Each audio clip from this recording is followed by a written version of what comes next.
Ahwefo any adofo wodo attention to you we akwa ede eba eso na ne de na sese a me no kasa de e kasa obi o trend panda na Manasseh the world changer ina nim se Manasseh the world changer ko yobi o nam Facebook and social media so eye expose e de fan ko free hu na ne de ensam abani na ne se e report no e de free bibia owo no e de abepie mu e wa Ghana memu hase na eno anambrante bi so nya no no se social media critics a wasande na ko social media so wo chiri ma chiri se e kamya ko yesa pia bebreka case a woni ma me agrada enya eni na no e kamya ko yesa bribe bi ebe mu e wo Manasseh afa enya pia bebreka ensem no eyedu papa me pese mu ye na e bakutie e de abanso ansa na menka o se number no e 0548302985 ni na e ye University Foundation friend no na send this kano e faso nyakopon ene be hwa papa eye Bon sema ye nua be me bon sema no pa bon sema no. In fact muntie me a few people in it me say the tennis say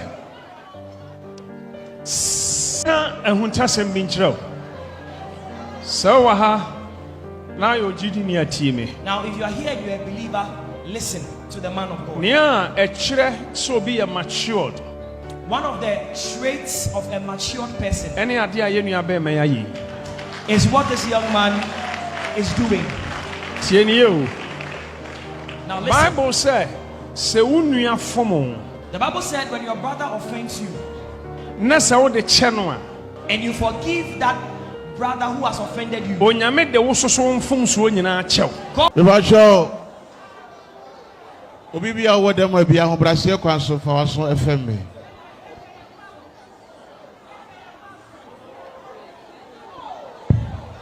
Ya pa mchao. Me pa cho mama ye di na ye tie na no asem anke beboa. Wo de anya we krafo bu papa pese wo tie. Osofo. Me pa cho anke betimi obi anya din. Me pese me hu so obi a ye din. Ya mo ensema ye nua be me. Bon sema no. Bon sema no pa bon sema no. In fact, muntie me a few people in it me say the tennis say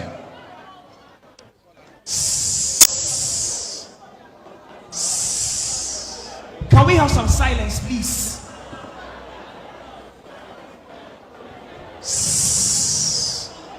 Maminka ehunta sem binchro so ha now you gidi ni atie me. Now if you are here and you are a believer, listen to the man of God. Nia e kire so be a matured.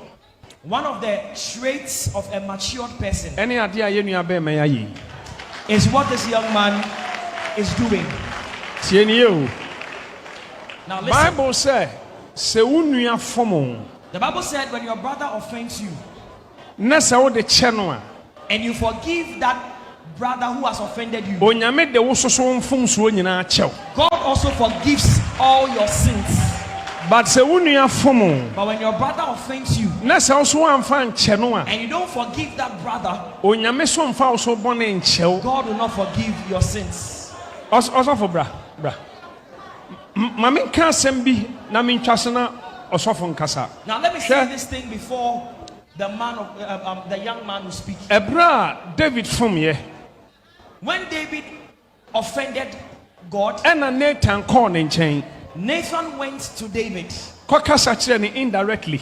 and spoke to him proverbially. Nanko senka David kase se nipa no yemfa ne bone nche no. Now David should have said that let the sins of that person be forgiven.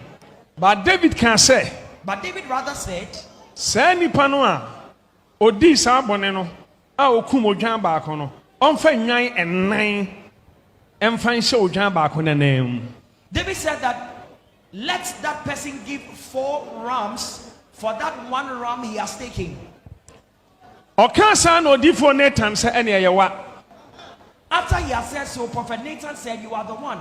Enunti Bible said David ne ma 4 ene wuye. Although nyame de ne bone che no, be nyame kum ne ma 4. Now although God forgave David, God killed 4 of his children. Sansa na kwa sanka David ka say, oh odifo nipa de otime fom enti anya hwe yemfa nche no ba no David no anhunu ne mfomso mom kokon obi mfomso sa onfa nwan 4 ene onyame sa ne enkrantef na apagya no 4 no ene ebekum ma enti akwala no ne ba hyiba won no nyame ma ne wi Amnon ewi 2 Absalom ewi 3 Adoni yasu wi 4 enunti to cut a long story short say obi fom na uja de cheno a onyame so do so fom so chew last or finally obi a woye nyansani woye matured and ofom a ogine fom so tum e wo badwam anko betimi apam che okokwa mu but o se da bi me pacha wa ma wiase nyina hunu we kire se wonu no ho pa indeed bonsam ye ma no nyame hira man of God nyame hira thank you nyame asofo mu nyina na chi amen ebajo meda sibebre de edi kan me dia seda be ma otwedi aponyankopon ewo empempenso a ekukruhwi ase ne asetene mu no ode nipa abeduro ebiem so meda the father of the house ase eye papa Apostle Dr.